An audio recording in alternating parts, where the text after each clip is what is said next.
Hey everybody, how's it going? Just thought I'd do a quick video, update you on some stuff I've been doing, or I'm going to be doing, whatever. Anyway, I needed some stuff for the Miata over there. There we go. There's the Miata there.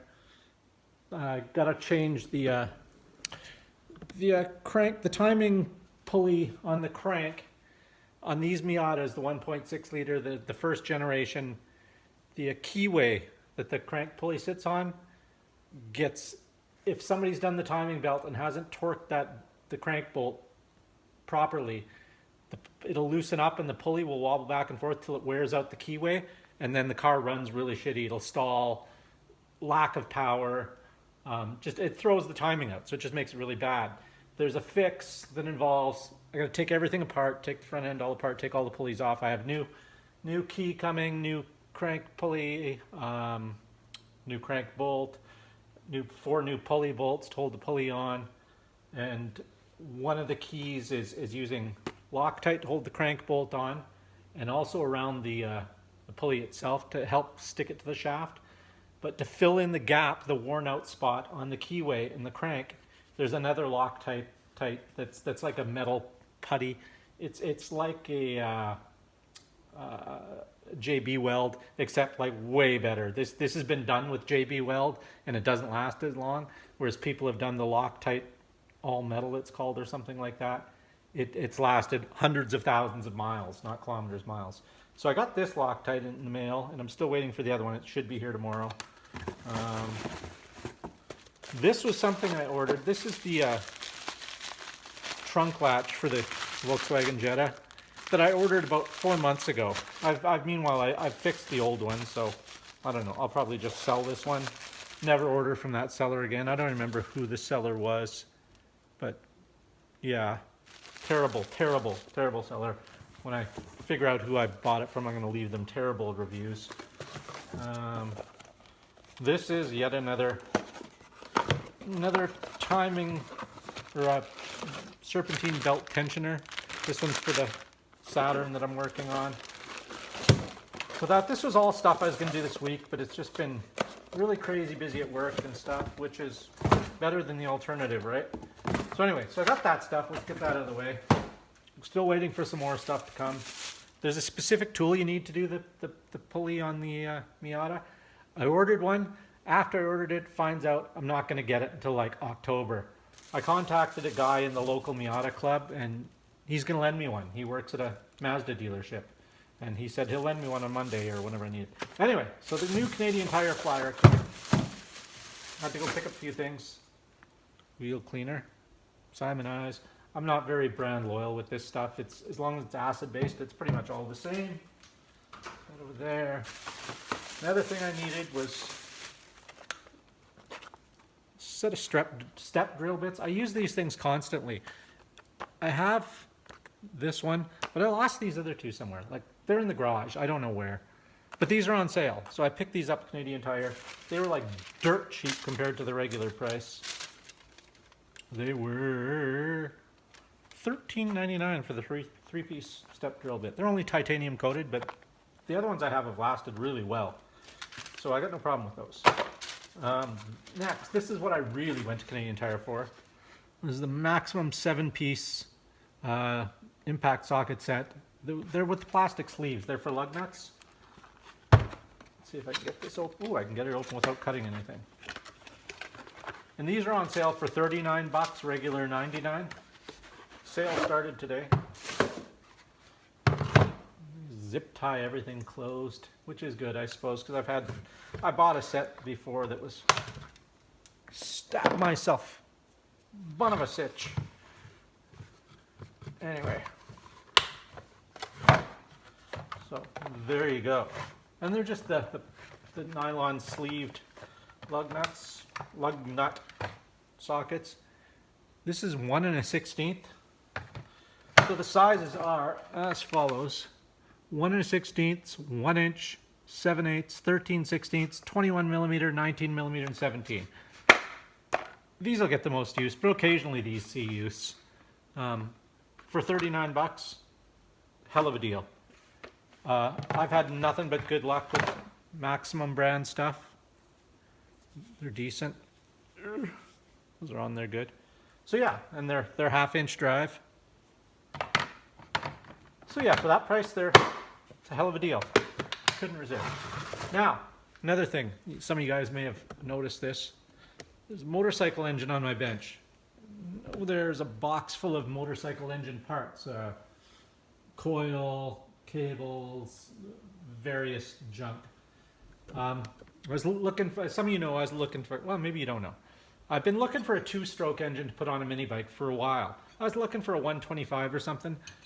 This is a 250, and the compression's good. It's got no spark plug in it, so you can't really tell. Kick start. No carburetor, no exhaust. I really just wanted this for the case. Everything's good in it. It works. The guy assured me, and I'm not worried because it was free. The reason it was free is because it came with this. Dun, dun, dun. A 1980, I believe. I don't remember. Suzuki PE 250. Where are we? There we go. 2-stroke. Runs good. It's in rough looking. It's been spray painted blue. But it's originally yellow color, Suzuki yellow with decals. I cleaned it up, hosed it off. The reason I want that engine is because the engine case on this side had a little crack in it. And the guy, I don't know, he put like epoxy on it or something and paint it over. And it doesn't leak or anything, but I'd like to fix it properly. Tires are good. Came with 2 spare tires, as you can see. Like I said, the spare parts. And it fires up, and it's got oodles of power. This thing is crazy, crazy, crazy. I can be in 5th gear and pull the front wheel up in the air, no problem. So yeah. Now, my dilemma here is, I did want this engine for a mini bike, and I got it because the price was right. Sorry, keep moving around here. Just wait, let me stop here, and I'll turn this around. So hold on. There we go. Now I can see what I'm doing. See, I did stab myself. Look, I'm bleeding there. God, I'm gonna die. Anyway, so yeah, it starts up on the first kick. I'd start it for you now, but it's extremely loud, and it's what, 854. So yeah, it's very loud, being just a 2-stroke. It's actually an Enduro, the PE 250, so it's technically street legal. Has a headlight, and it has provisions for a tail light. There was one there at some time, but that's it. It doesn't need signal lights, just a tail light, headlight, and a muffler, quote. But she goes like a maniac. She's a crazy son of a bitch. Now my problem here is, it does run so nice, and it rides so good, like it floats. I took it, the guy lived kind of on the edge of town, so he let me take it for a boot in the field behind his house, and it just floats over the bumps. This thing is awesome. I haven't ridden a dirt bike in ages, quite a while, and this thing just felt like home, you know. It just felt really good. Now, so part of my problem is being as it does ride so nice and start so good, I'm not sure I want to separate it, pull the motor off of this and put it in a mini bike. For one thing, it'd be a scary mini bike. It'd scare the shit out of me, but it would be fun. But it'd be overpowered, and I'd have to work out something for that big expansion chamber exhaust on the mini bike, which might be, it's doable, but it'd be tricky. Now my other issue is, these bikes are fairly collectible. I was looking them up, and a lot of people love these old PE 250s because they are just real powerhouses, and they're just so simple. They're just simple as can be. There's nothing to them. I mean, there's very little go wrong. This is almost a 40-year-old bike, and it still starts up on the first kick.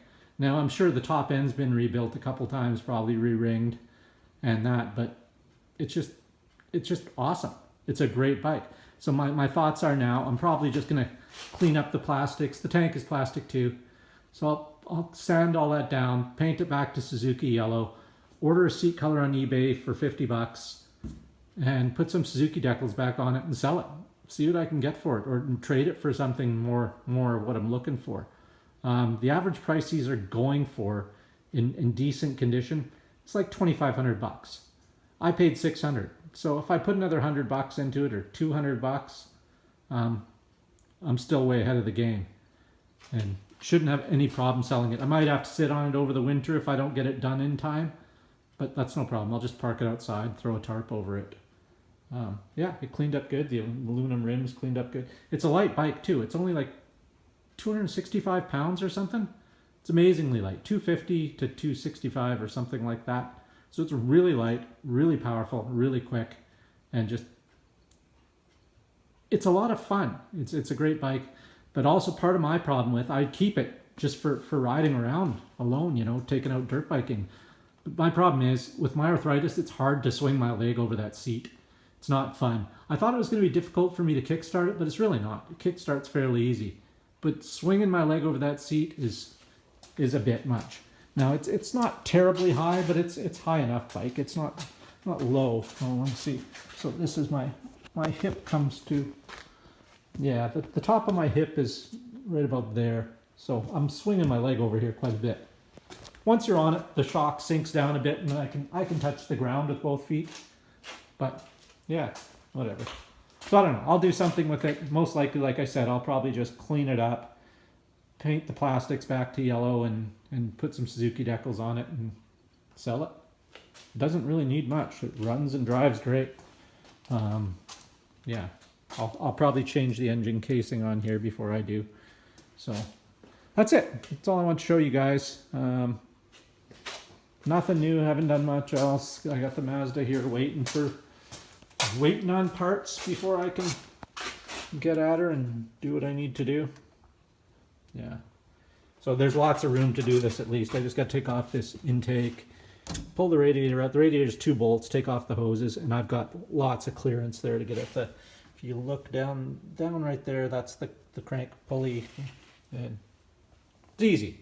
Anyway, compared to working on the Jetta or the Santa Fe or even the Saturn, this thing has loads of room. It's a pleasure to work on. So anyway, that's it. Thanks for watching. If you got any questions or comments, leave them down below, and hope you're having a great week, and the weekend's coming up, so I hope you have a good weekend too. Take it easy, and thanks for spending your time watching my video. It's much appreciated.